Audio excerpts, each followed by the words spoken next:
This is Phantom Electric Ghost, and we're live on the air with Ben Neill, and your new book, Diffusing Music, Musical Democratization. We're going to talk about that. We got the link below, www.bloomsbury.com, US Diffusing Music.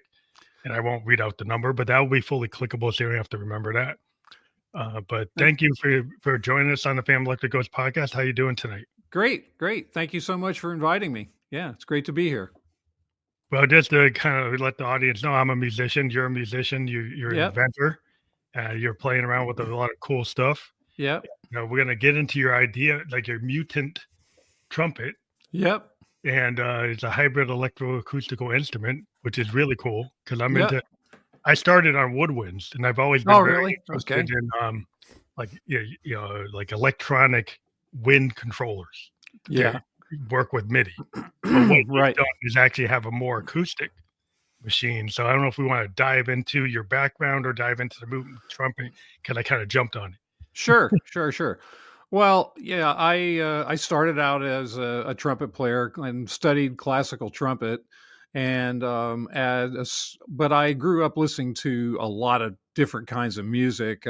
I was, really into art rock and electronic music and more, I guess, fusion and kind of ECM jazz. I was never really a straight ahead jazz player, and wasn't so interested in that. But of course, Miles's electric work and that kind of thing.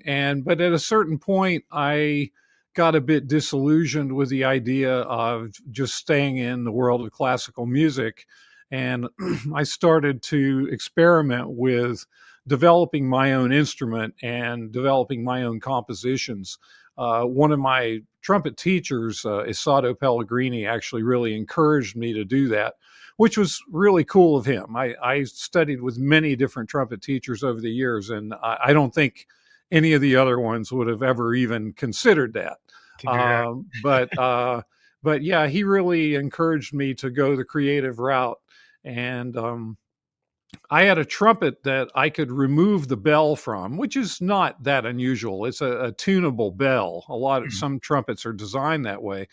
And so I started taking that bell and sticking it onto one of the valve slides, and so that I could have a mute in one bell and an open sound on the other bell. And then when I would press the valve down, it would act kind of like a filter. So it would shift the timbre from an open sound to a filter to a muted sound, very much like a filter sweep.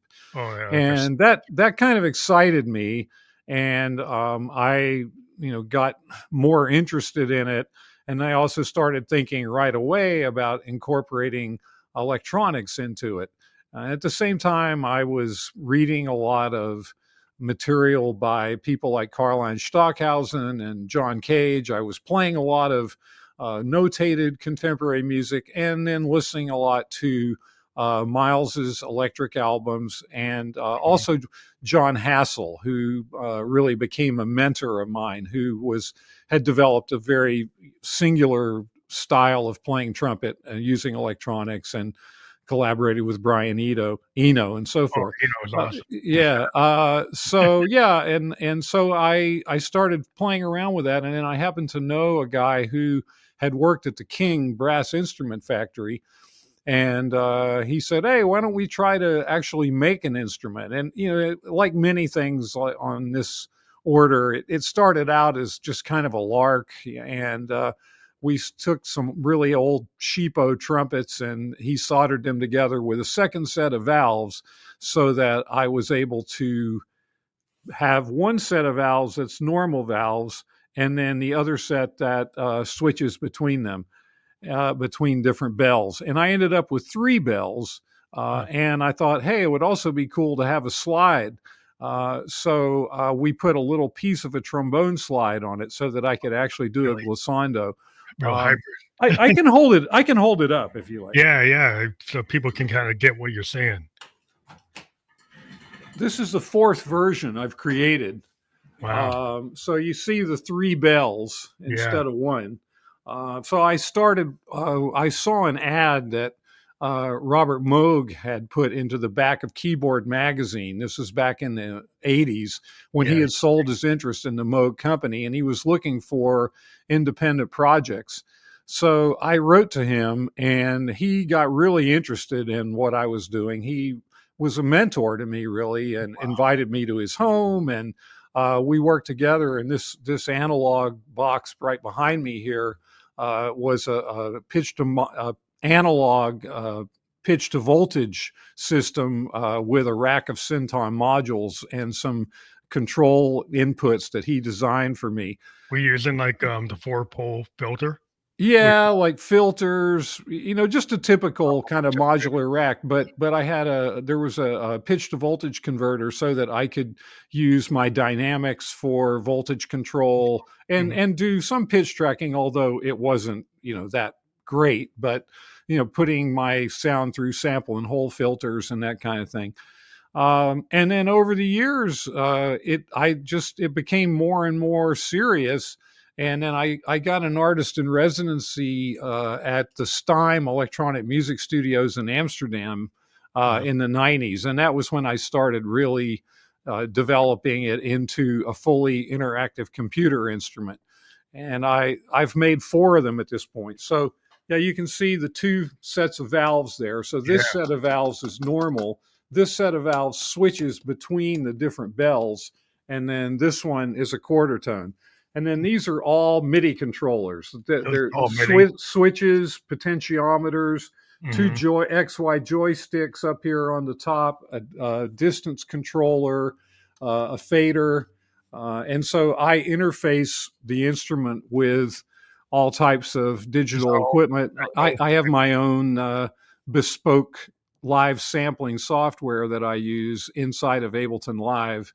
And over the years, I pretty much got away from doing any kind of straight trumpet playing and just completely devoted myself to being a composer performer, which was my original idea. But it took me, quite a while to get there. It's really been a lifelong project for me. So the modern version of it compared to, the pitch to voltage, are you doing is that all MIDI? And there's a pickup in the mouthpiece here, and for up until I don't know, just a few years ago, I was using a Roland device. It's actually a great device, the VP70. It's a voice processor. It's a vocoder essentially, but it has. You've got one? Well, I got a VC3 and a VC4, but they're modern versions of what that is. But the pitch to MIDI was actually really pretty solid on that, and I used that for years. But now it's possible to do the pitch sensing inside of Macs, so I don't need any external hardware.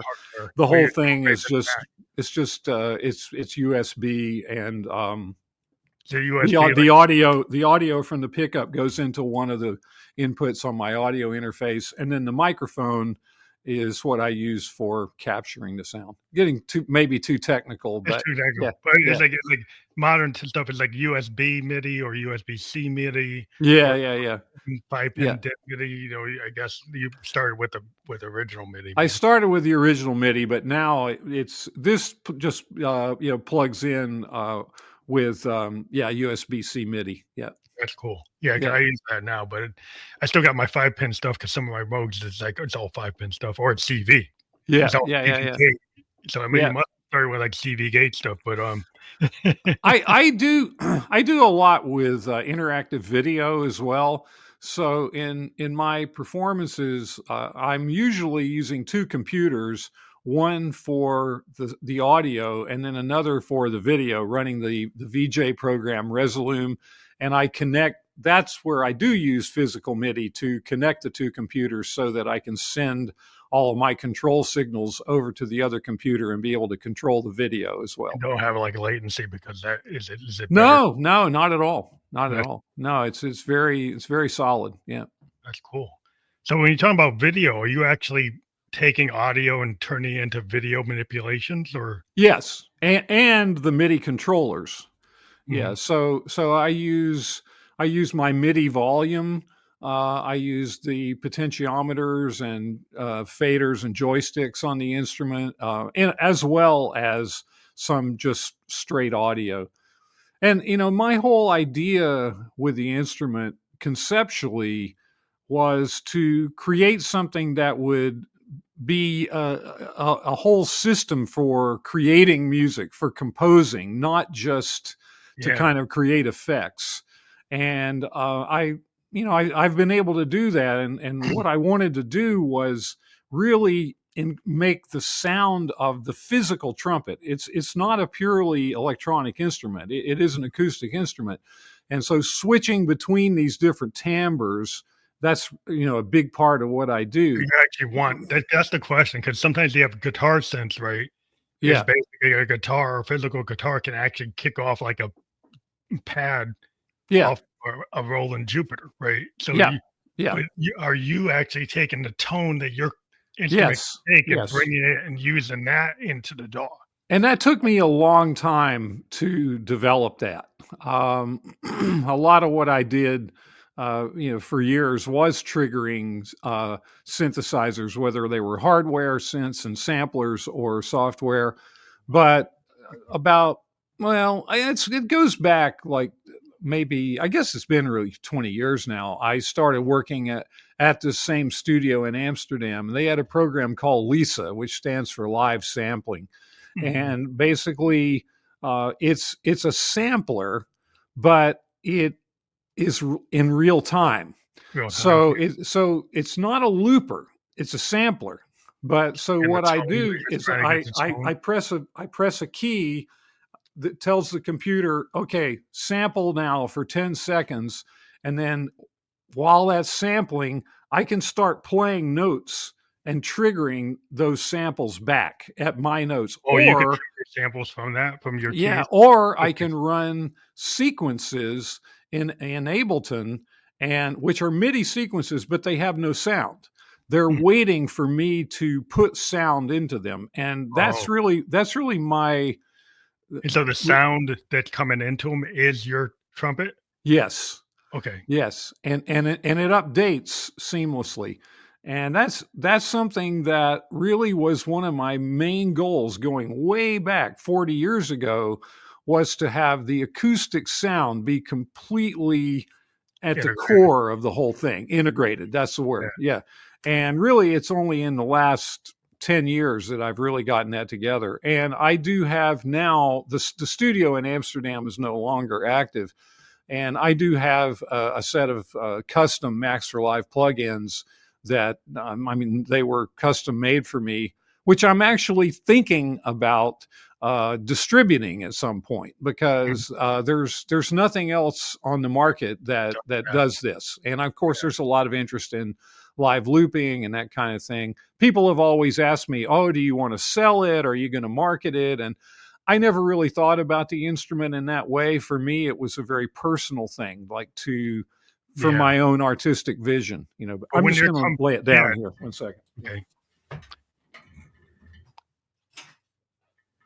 You're saying like it's a real time. So I guess the question is, like, a lot of times I like to go into a multi-track, like I use a multi-track. Yeah. And live play my mode. Right. Rather than looping, rather than sequencing. Mm-hmm.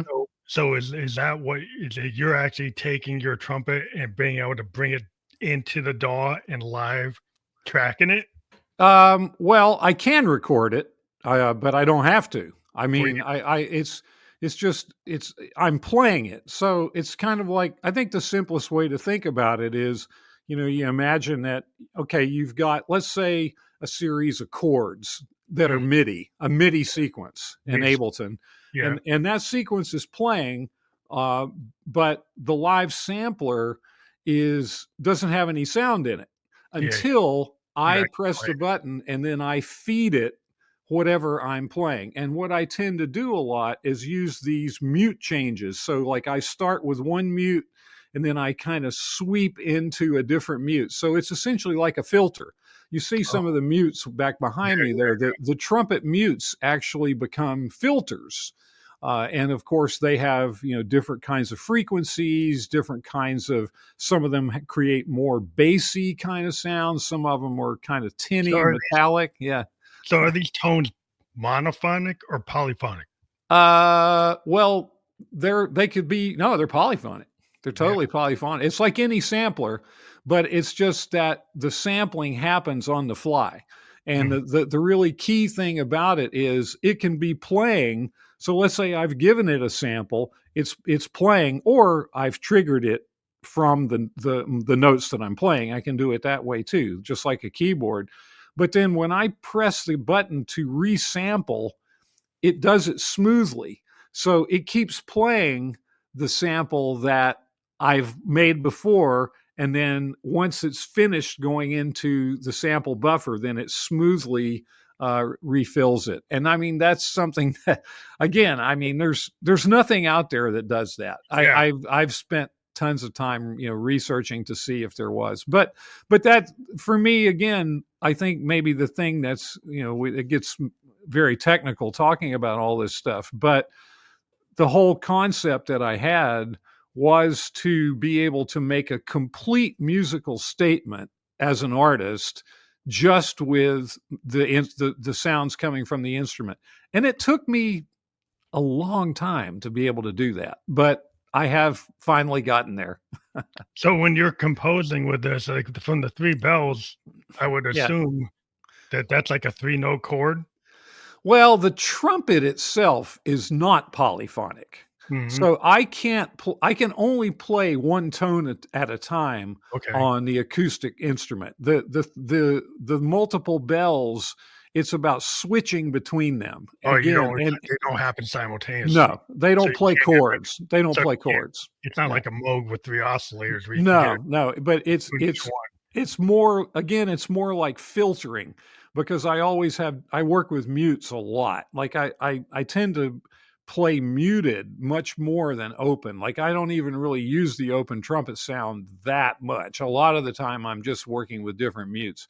And, I have the slide, which lets me do a glissando. So the acoustic instrument was designed kind of with the electronic music vocabulary in mind of filter sweeping and working with timbre. But then I take that and then I put that into the actual electronic domain. So it is a really synergistic kind of system. So when you're composing with it, the question I had, so it's all trumpet sound, or you could actually control like bass or well, and because it samples, I can make it be bass. I can have the samples playing back like 3 octaves down below what I put into it, and so I can have like a full range. And I do use other sounds. I use some drum samples because I like working with grooves and beats. So I do use some percussion sounds. I use vocal samples, and I'm not so much of a purist. I mean, if I really want to use a bass sound from Omnisphere or something like that once in a while, I will. Yeah, but my main thing that I do, the bulk of what I do now is this whole thing where all of the sound is created directly from the trumpet. But I mean, I've got 14 albums out there, and really this realization of it is only my last couple of projects that I've been able to really fully do that. Up until that point, I was using it more as a controller, like a wind controller with an acoustic aspect to it. Yeah.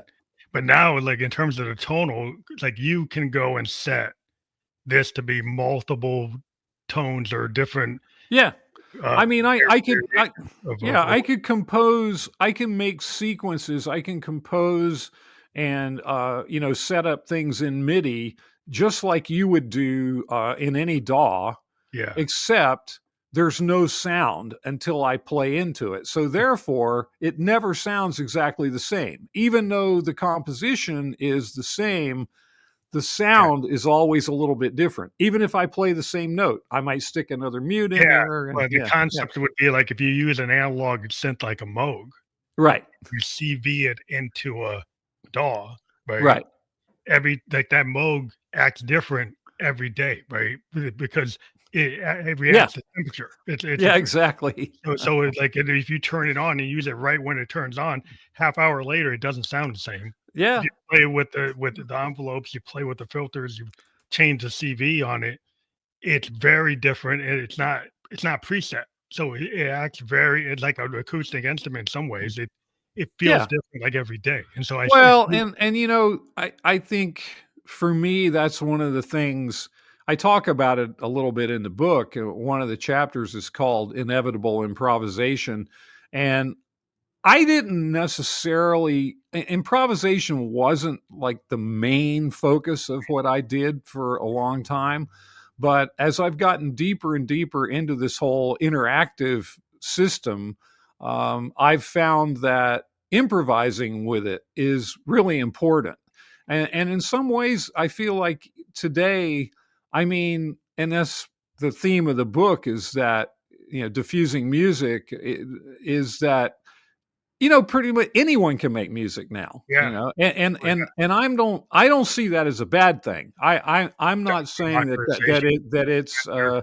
I'm not saying that it's dystopia, but I think for in terms of performing, being able to improvise with something now is kind of it's kind of what sets someone apart from just like sticking some loops together on your Oh, yeah. iPhone. Yeah, yeah. I think I mean, if you can actually get up in front of people and improvise something with live or whatever in system the you're moment. using, Yeah. I hate to use the word professional, but it's almost like to me that's kind of there's something there that separates it. So I've become more and more interested in that in terms of, again, not totally free. I'm not a free musician. I never have been, but I like the idea that every time I perform, I'm creating something different. Yeah. And I also am very much influenced by DJs, and I Yeah. talk a lot about Cool. DJs in the book. I mean, I feel that the DJ is a really important figure in many ways. And I really found my audience and my comfort zone With in the uh, 90s working in the whole electronica scene with DJs and making music for DJs and performing alongside of them. And I have tremendous respect for DJs and the way that they improvise and respond to a crowd. And I've really tried to pick up on that and incorporate it into my own approach. well, I've always been a big, admirer of Brian Eno and Oh his yeah. strategy of what the work he did with Bowie in Germany, and the idea that he would go on a chalkboard and say, "Oh, why not put this set of notes together even though it's not actually correct from a music theory point of view?" Oh, But absolutely. if Yeah. you think about original, like, I'm a modular head, right? And so the Yeah. idea with a modular sense is they didn't even have to have keyboards. Right. Original sense, we're all triggered by sequencers. You Yeah. didn't have to necessarily know how to play a piano to actually create the music, kind of like the DJ. Like the Yep. early Moogs are very much like the way DJs are. It's like you're putting stuff together through the sequencers and through the controlled voltage and playing with the voltages and the envelope generators and sequencer and all the aspects of it to actually create tones and create atmosphere. And it's very experimental. Like original, like even the modern experimental music is like you can play with like inverting things, basically running positive, negative voltages, like wave Sure. folding, all kinds of things that you can take tones and like kind of reimagine them, turn them inside out. Absolutely. Yeah. Well, I mean, Eno figures heavily into my book. I mean, I talk about him a lot, and I have been a professor of music technology and music business at Ramapo College for 16 years. I recently retired from there.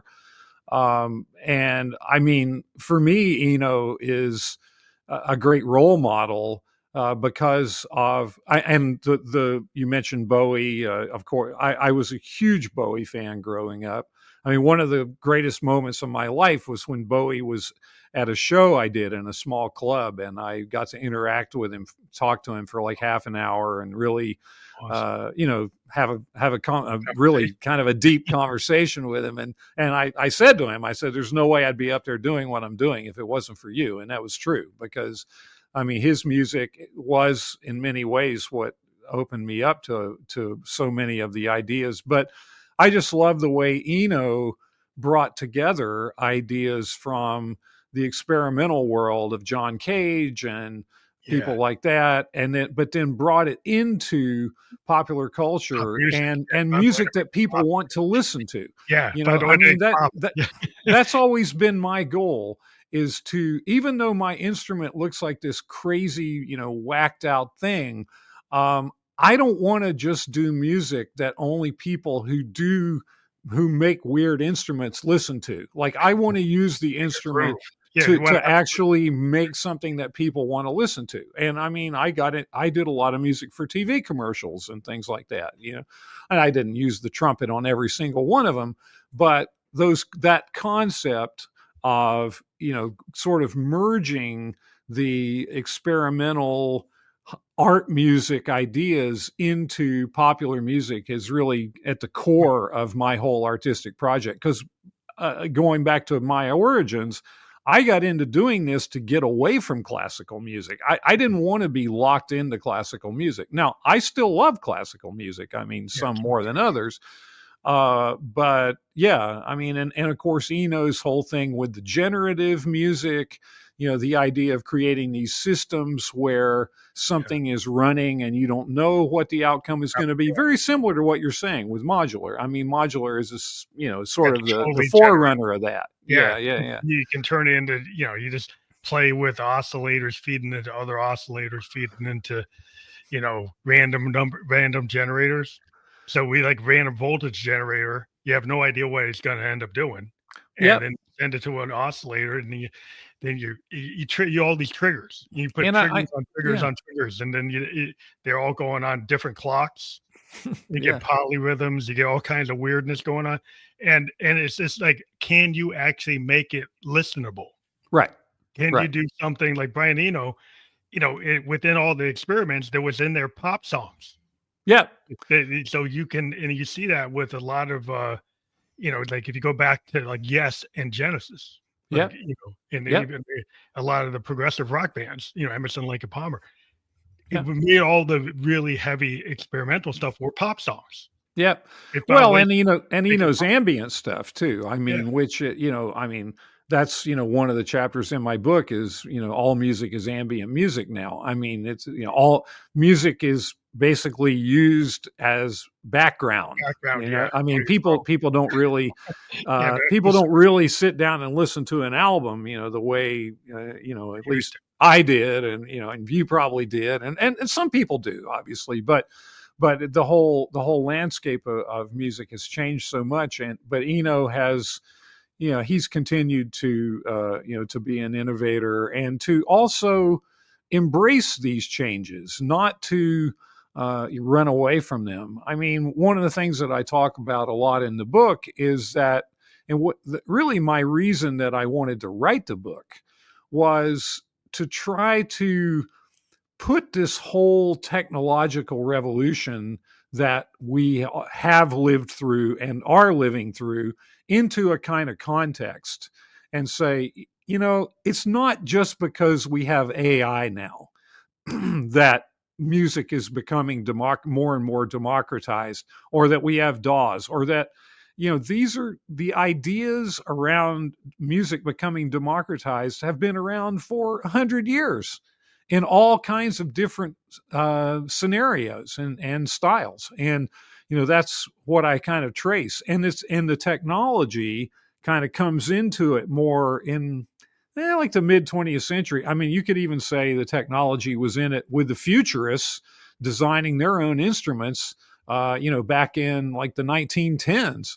But musicians and the music industry has always been fearful of every technological introduction. records, radio, every single thing. It's like, oh no, this is the end. This is going to kill it. Drum machines. Oh, we'll never use a drummer again, and then of course, sampling, forget about it. When sampling came in, that was such a crisis. And I think AI has a lot of similarities to sampling in that way. I talk about that a lot, Yeah. I mean, AI, you can use it to like build a song.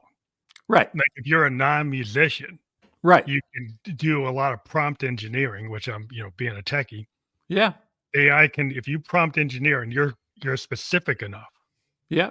You can get it to do a whole song. You could build a whole, we could the intro, the melody, sure. the harmony, the outro. Absolutely. You can do everything. You could pull it together and put it into your DAW and get a song. And you don't have you never were a musician. You can't play what you actually create. Right. But that's not different than if you think about like De La Soul, right? Or any of Absolutely. That's right. They took the samplers, right, and they started layering. Yep. And with in combination with drum machines, and created like their own beats. Or Grandmaster Flash, who cutting it to putting it together on the fly with 3 turntables. Turntable is the early samplers. Like these ideas. There's a whole trajectory of how this has happened, and I feel like there's so much fear around it. I mean, the pure kind of prompt based things. I mean, I haven't used those so much in my own. I haven't really used those at all in my own work, but I certainly explored them as I was writing the book because I was interested in them. But I really am enjoying some of the AI plugins. There's this company in England called Audio Modern. And they have a drum machine that I really love called Playbeat. And what I really like about it, and I feel like it sort of goes against the idea that AI is going to dehumanize everything. So it's just an 8-part drum machine. And basically, you can set up different parameters for each part to improvise, like to play a certain number of notes, to do a certain kind of fills, dynamics. I mean, you could put pitches into it, so, but then what's cool, and then you let it improvise. And then of course you can say, okay, maybe I don't want the kick drum and the snare drum to improvise. Maybe I want those to stay the same. And I want everything else on top to be moving around. But then when it gets going and it's improvising and you get something that you like, you click something in it and you say, yeah, I like that. And then it starts to learn what you like. So in a sense, I feel that a system like that brings more individuality than where we currently are, of basically everybody just working with the same stock loops inside of Logic or Ableton or whatever. It's actually can personalize it more. And I'm not in the book. I mean, I'm not trying to say that the whole AI revolution is not a big deal. It is a big deal. I mean, and I think every day we're seeing that it's going to become more and more integrated into our lives. But we have learned, again, from history that once these technologies are introduced, they don't go away. So like it just like when, John Philip Sousa, when records were introduced, he said, oh, this is going to be terrible. Like records are going to mean that nobody's ever going to play music anymore.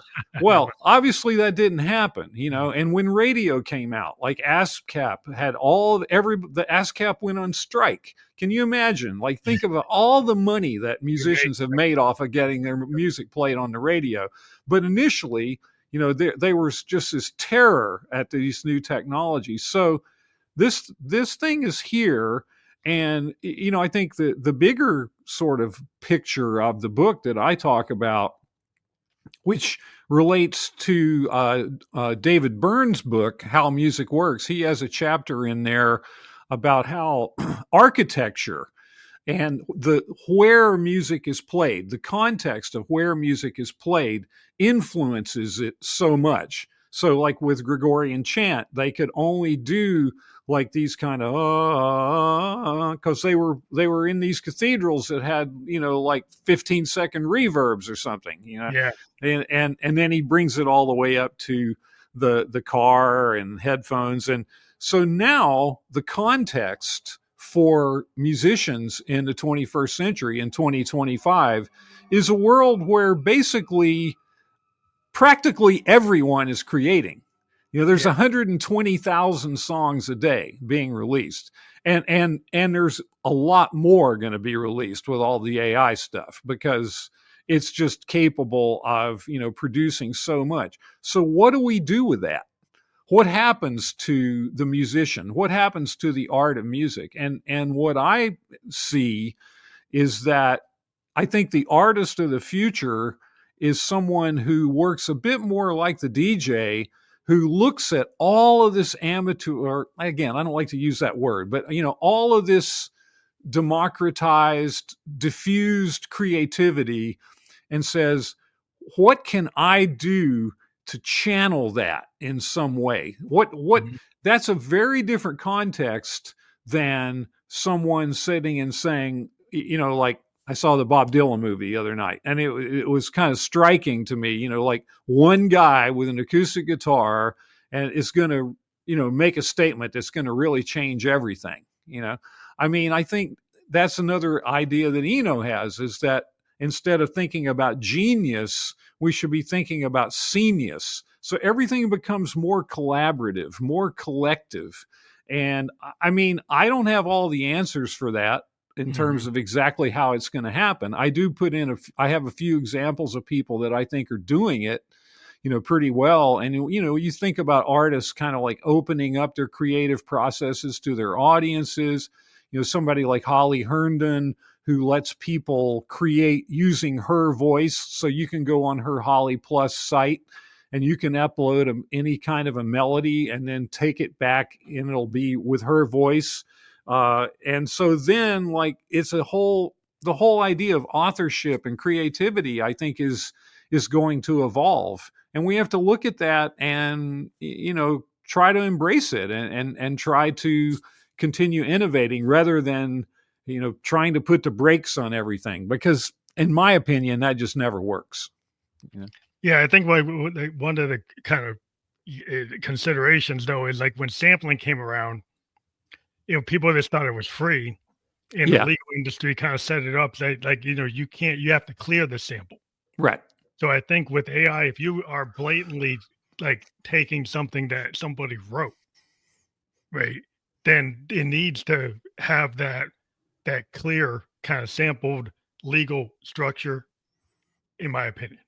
But it's very hard to do that, though, because you know, artificial intelligence, in a sense, what it really is collective intelligence. Mm-hmm. So, you know, these large language models, they're able to mine, you know, everything that's out there in an instant. So it's not quite as cut and dried, and I think that's what's a problem legally. I mean, also, I mean, let's face it, sampling. So much stuff gets sampled that doesn't get cleared, you know? And I think with sampling, again, the thing that's really interesting with sampling was, you know, what people did when they the way that they would transform the samples. Like just taking somebody else's song and dropping the whole thing in. Okay, yeah, you can do that. But I think, you know, it's a lot more compelling when someone it's more reconfigures the sample. And think about like De La Soul taking a funkadelic sample and then kind of reimagining it. Exactly. Right? Or Public Enemy and the Bomb Squad using noise and tape loops and kind of creating this wall of sound that is unrecognizable from the original sample. That, you know, we do that with, you know, a lot of synth technologies. We can resample. Yeah, and we can go and take things and layer it, and it basically, you wouldn't even know what we actually took, right? Because it's so converted and so radically different than what the original was. that there's no way to even, you won't get a copyright strike because it doesn't even pick it up. Right. Exactly. Blatantly pick like Ice Ice Baby and say that Queen song and put lyrics over top of it. And I think the other thing that we're going to see, and we're already seeing it, is music becoming more and more participatory. Like that's part of the whole democratization thing. Even just like when people share music now, a lot of times they speed it up or they slow it down. Yeah. I mean, and artists opening up their music to allow people to change it, to make it their own, and again, I mean, I to quote Eno, I mean, there's a quote in the book where this goes back like over 20 years where he says, it's possible that our grandchildren might look at us and say, wow, you mean you actually used to just listen to a record the same way every time? Like that everything can become more improvisatory, more fluid, more participatory because, and, to get, I guess, a bit more philosophical, I saw an interview with Sam Altman the other day, talking about AI and how it's going to be taking jobs away from people. And he said, well, people will find other things to do when they don't have jobs anymore. Well, what do you think they're going to do? They're going to create. Yeah. And this is what the avant-garde going back to the 60s, the Fluxus artists and John Cage and Joseph Beuys and all these experimental kind of utopian thinkers were saying that ultimately everyone was going to become an artist, that society would be totally automated. We wouldn't really have labor in the same kind of way. And basically everyone would be creating. Well, I think we're there. I mean, or we're certainly at the beginning of it, I mean, one of the other things I point out in the book is that music oftentimes is very much on the leading edge of these kinds of changes because of the fact that music has always had such a close relationship with technology. Jaron Lanier points out that the most sophisticated technologies in any society are usually musical instruments and weapons. If you go back to, hundreds, thousands of years, and you see the intricacy of musical instruments, so in a sense, Napster and file sharing, that was kind of the beginning of all of this. Yeah. And the people who started Napster ended up being part of Facebook, et cetera. So yeah, it is a different world. But what I try to do in my book is to put it into a historical context so that it's actually, so that we can see that, as far as I'm concerned, it was actually kind of an inevitability that we get to this point, not this kind of shocking nightmare that a lot of people, seem to think that it is. Well, I think what the problem is like if you're a musician that like a classical musician or a jazz musician and you take the 10,000 hours and you learn your instrument, there's something about that artistry that's different than the artistry you're talking about. Oh, it's true. But I am one of those, by the way. You don't want to know. I think some people are fearful. Yeah. That will be totally lost. And everybody will just be able to just mine the metasphere and come up with something and not actually know music theory, not know the 10,000 hours of knowing a cello, knowing a guitar, knowing a piano. And there's some benefit in that, knowing that instrument intimately and being able to practice it. That's an artistry. And the other artistry is good, but I don't know if it should supplant the fact that they could both live, but there's a tendency for people to say, well, they're just going to wipe it out. I don't know if you can just wipe it out.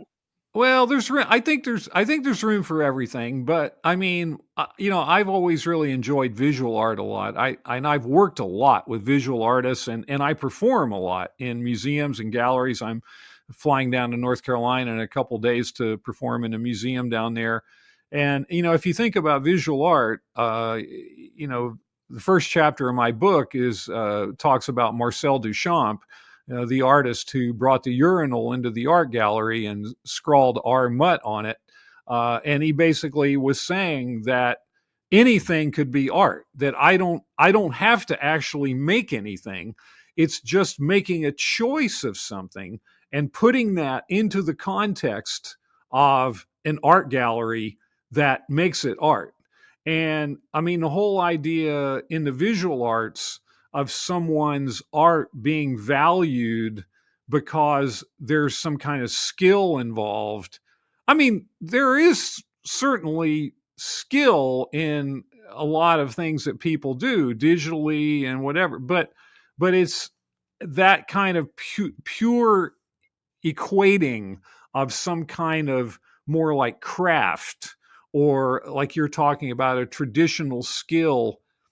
I don't think that has the same kind of credence that it did, and I don't really see how it ever will. Now, that's not to say that people won't try to still want to play instruments, but I think, what I was trying to do with the Mutantrumpet and, going way back was, I guess on some level, I kind of felt like by listening to what was going on with electronic music in the 70s and what Miles was doing, what Eno was doing, what John Hassel was doing, that things were going to go this way. And so I kind of tried to fuse my thing of, and I was trained classically. I did do the 10,000 hours, and I did a lot of straight ahead kind of performing as a trumpet player.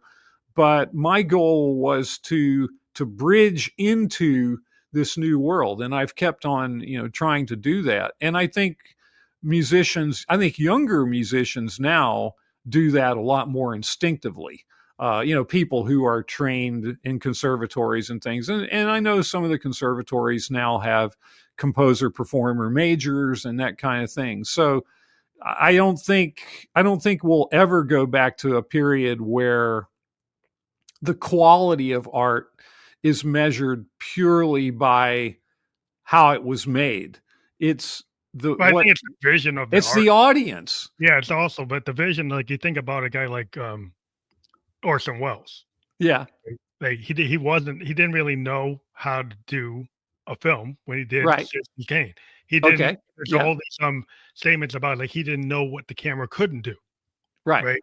So having somebody come into it that wasn't trained gives another vision, but still there's a vision, right? So there's still an art direction that you get from being a creator. You have a point of view. You have a point of view, and I think in terms of teaching, one of the things that I guess I kind of came to at a certain point, I used to sort of grapple with the idea, like for instance, like teaching music production. I started teaching music production like around 2005, 2006. And at that time, walking into a room full of computers that had Ableton Live and Logic and Pro Tools on them was like, wow, this is really cool. Like, and there was also a sense of, I think at that time, there was still a kind of sense of, like, what's a good snare sound? Yeah. I mean, and now it could be anything. Yeah. It really could be anything. You could go sample. It could be anything. Anything could work. And, going back to Duchamp, what Duchamp said and what his whole statement, which if you think about it, the ready-made, bringing the urinal into the gallery, I mean, that is sampling. I mean, he was doing sampling, in like 1913. And of course, people hated it. I mean, it was, very, very controversial, but what he said was that the artwork is not completed until it's viewed. So it's really the audience. It's the impact that something has on the audience. And music has become, again, this is part of diffusing music. Music now, it's much more focused on the audience. Look at how people listen to music. People use music for their own purposes. And of course, the streaming services want us to listen to music that way. Like, they don't want us to think about Bob Dylan or Ben Neill. They want us to think about cooking and running and making out or whatever, and you've got a playlist with 500 artists and people don't have any idea. So the music is at the service of the audience. And I think it's one of the things and I think for a lot of people of my generation, as you're saying, it does create a lot of fear. It creates anxiety and bitterness. It seems like a commodity rather than the art, right? Because the thing is, like, I'm a child of the 70s. Right. I like to listen to music like I read a book. Right. But if you come up from a playlist, my point of view is if I just hear one song from an artist and it's their hit, it doesn't really tell me that much about who they are. Right. And what I've always liked about music is I like to find newfound sounds. I like to find new bands. I like to understand what their vision is. If I go and listen to a singer-songwriter, if I go listen to like Lou Reed and the Velvet Underground, I'm not just going to listen to one song. I want to listen to his whole vision. And today, if you make music more of a background commodity, you don't like it as a full experience, if you never really understand who that artist is, I think the audience is being led by some corporate interest that maybe that's not always the right way to go. Just because that's the way it's going doesn't mean that's the right way to go. That's a way to go, but it minimizes the value of the art. Yeah, I think the value of the art more and more is, in the people who are listening to it, is what attention is currency, and I mean, I think that's really one of the things that the internet has created is, a few years ago, the word of the year in the Oxford Dictionary was post-truth, and unfortunately, I think to some degree, but again, we're not going to put the genie back in the bottle, but now if enough people are looking at something, it tends to have value, no matter what it is, and that's a really big change from the whole way that, of course, I grew up listening to music. I mean, think about criticism. I mean, like music criticism used to be a really big deal, like I mean, if I got a review in the New York Times or the Village Voice or, Spin Magazine or something, I mean, wow, that was big. That was a ticket, but now it's almost like the whole idea of the musical expert, like somebody who's going to say, okay, this is valuable because this person has talent. Well, the Rolling Stone 5-star review, as a kid, I would go look at any album that Rolling Stone gave 5 stars or 4 and go check it out as a recommendation because, as a musician, I was very keen on different genres, from punk to rock to psychedelic to jazz. Me too. I'd like to experience like the best of that, and having an editor kind of lead the way. But I guess kids today, they don't see it that way. And that's not the way it is. But I think there is, like, if it's just all because it's popular, my whole point is this, an example. I did a post on Instagram, didn't get a lot of views, but a Grammy award-winning producer saw what I did and then came on the show. So the number of views is not equal to the value of what it is. That's my opinion. But if everything is just a number of views, then why would the Velvet Underground have influenced as many bands as they did? They did not they weren't profitable. I'm not sure they would. I'm not sure they'd get a chance now because, I mean, the whole way that A&R works and labels now is much more that they're basically just looking to see like what's trending on TikTok or what's trending on, some social media, and they pick it up, once. It's the responsibility of the artist to do their own artist development. I mean, I don't think a lot of the music that we look at, these legacy artists who have, their catalogs are bringing, like hundreds of millions. I don't think a lot of them would have ever really surfaced in this climate. And yeah, I know there's something tragic about that, or it feels tragic, but I think, we're in a new world, and, music has to evolve in this new world, and we have to create in a world for a world where creativity is ubiquitous, and and come up with new ways of defining the art form that will be able to somehow harness all of that and still maintain a connection to what came before. And that's kind of why I try to talk about these trajectories, that there is a continuum that leads us toward this moment where we are now. And I think by looking at some of those precursors and these experimental figures who were projecting some of this stuff going way back, that it can help us to try to project where we're going next. Well, I think the artist of the future will be kind of a person that can take the magic of all these resources and come up with something that actually will be as stirring as a Bob Dylan or a Jimi Hendrix or a Pink Floyd or the Beatles. That's what we hope. That's what we hope.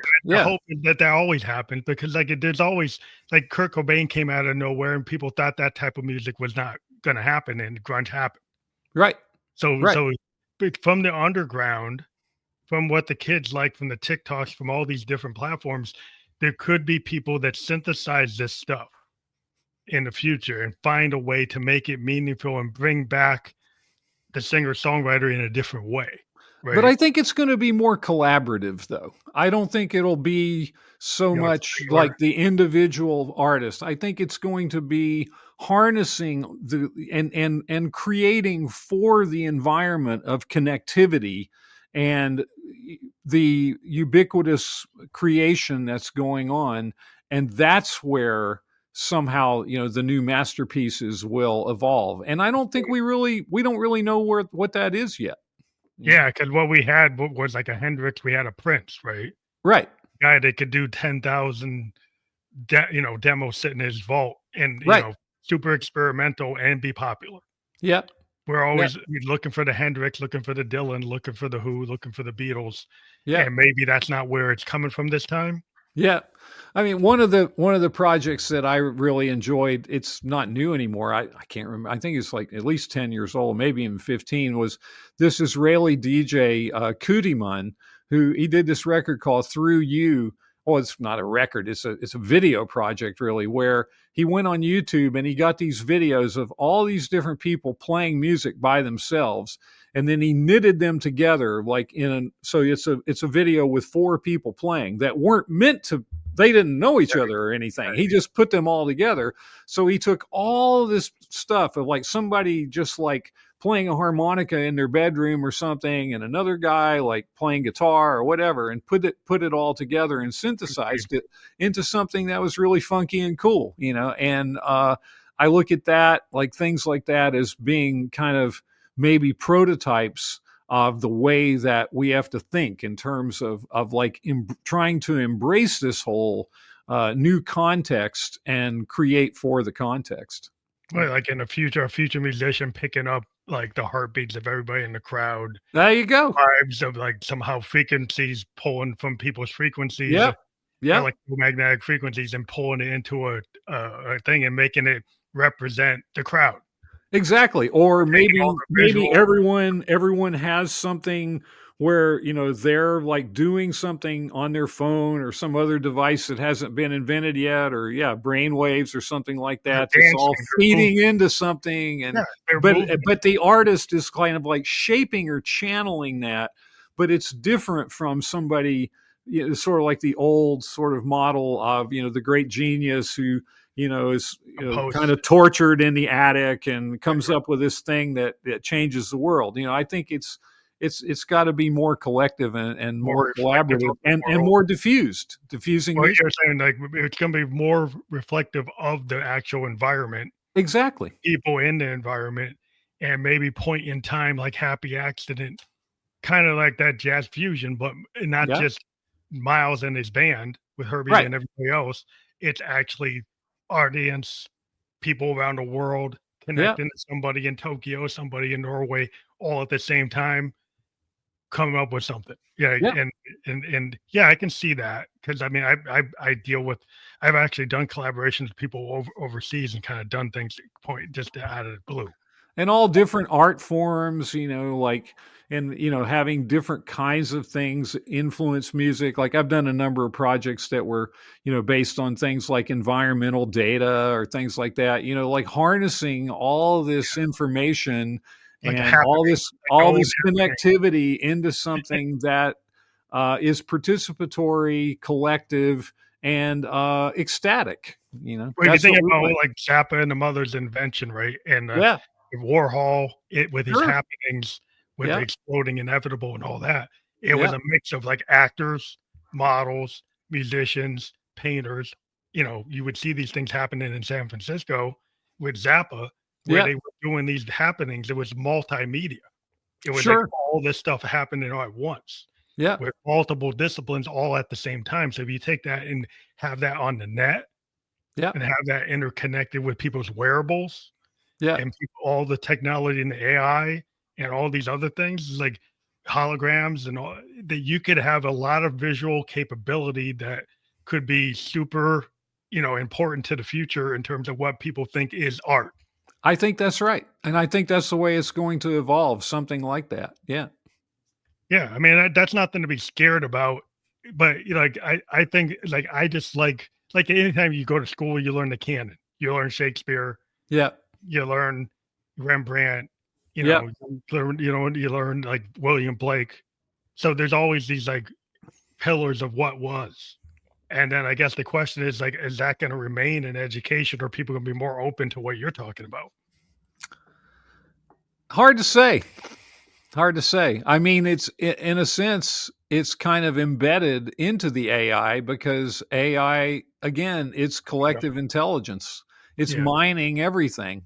So, but the whole notion of artistic value in the way that we've known it and based on authorship and individual ownership, I mean, that's kind of been going out the window for a long time again, and I'm not sure it's going to come back in anytime soon in a traditional way. So we have to create for the context, and artists have always had to do that. And we're in this new context of this hyper information age, and that's the way we have to think and play and sing and is for that context. And that's what my book tries to propose, are different ways of looking at that and all the different precedents for that.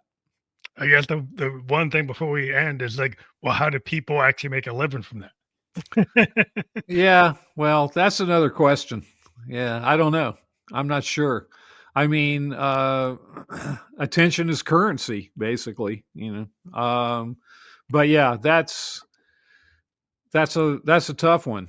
Goodness, like, what's the monetization? Live, I mean, right now, I mean, live performance has kind of endured. That's a whole other conversation, though, because what's driven the numbers of live performance is the astronomical ticket prices of the major Yeah, artists.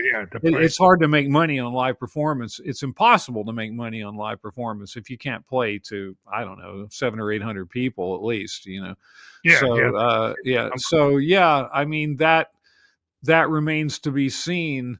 But that's sort of like a bigger question with all this technology anyway.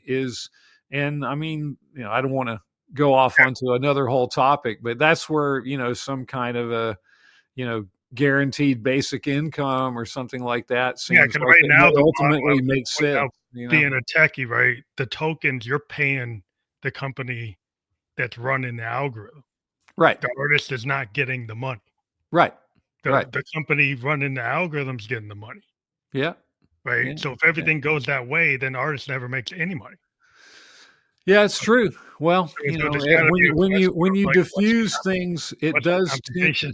Yeah, when you diffuse things so much, when you have so much supply, that's just really fundamental, economics. It does tend to depress the value. And I mean, we have as much music, being released in a day now as there was I don't have those numbers off the top of my head, but like in I think it's something like there were like 2,500 tracks a day released in 2008. Now there's 120,000 released, and that's not even really counting all the new AI stuff that's coming out. So that changes the whole context. And I mean, I think one way that people will make money, and again, this is something that I'm sort of thinking about myself. I'm not even thinking about it so much to make money. It's just that I think it might be a cool thing to do. But like instrument design, like designing systems for people to not only create a piece of music, but to maybe create something to sell the thing that they use to create the music. And that's the way that they kind of shape other people's creativity. I think that type of approach is important. App that allows exactly apps, plugins, that kind of thing. I started a master's program at my school, and one of the things that we are really put a big emphasis on is programming, and people learning how to design their own systems and to create with those systems, but to also design those and have other ways of monetizing what they're doing that's not just the intellectual property. Again, that is facilitating other people's creativity in some way.